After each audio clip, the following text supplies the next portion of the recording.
So in this video, we're pretty much going to be going over how to use TradingView, which is my favorite platform. So the ticker is pretty much what chart you're going to be looking at. So I'm going to be going XAU USD, and over here you have all the different servers for gold. So I'm actually just going to click on a random server here for the purposes of the video, and we're going to pretty much press on full featured chart.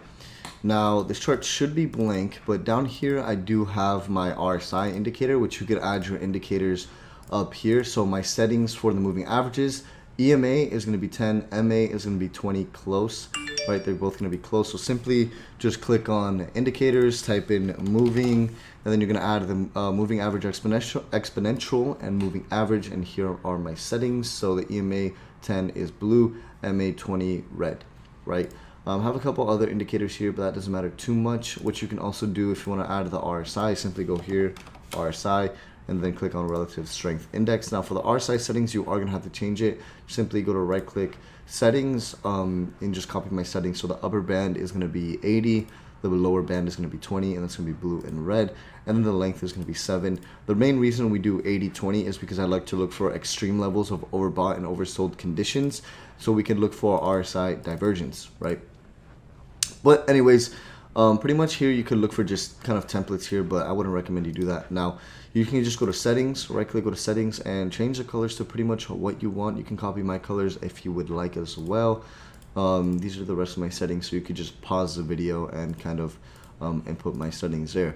But anyways, now we're actually going to go over everything else. So pretty much if you select this arrow, you'll see all the time frames you could use. So you could use the range bars, you could go to the days. So typically here you have the monthly, the weekly, the daily, the 4 hour, the hour, the 30 minute, the 15, the 5, and the 1. I don't know why the 1 minute is selected there, but what you want to do is pretty much press the favorites on the ones we're typically going to use. So every single star that I have selected is the time frames you're going to select to be your favorites, and they'll pop up on the bar up here.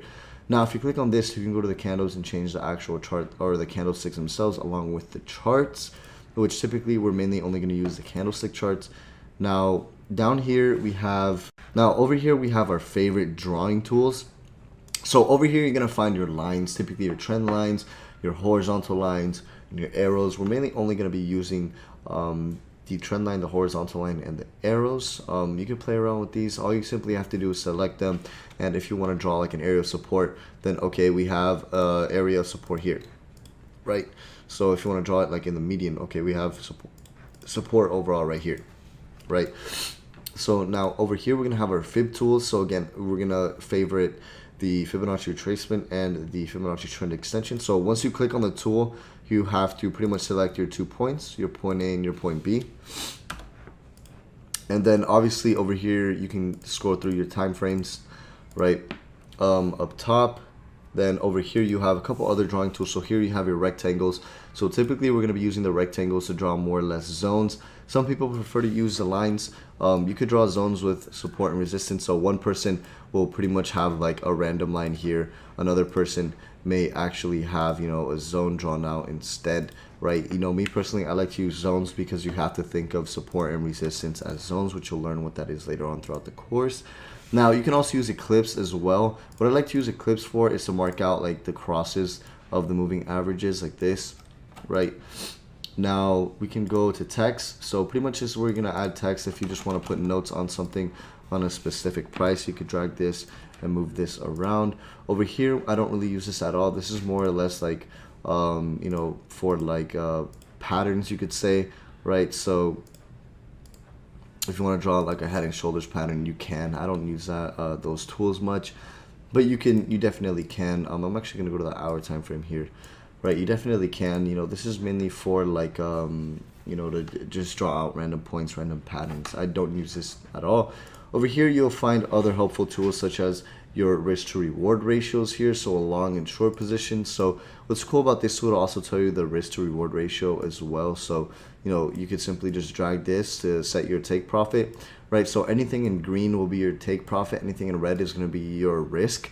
It's a fairly simple concept. Over here we have where we can measure our pips. So if you click on this ruler, you could simply go to here and see that, okay, price moved 200 pips on gold, right?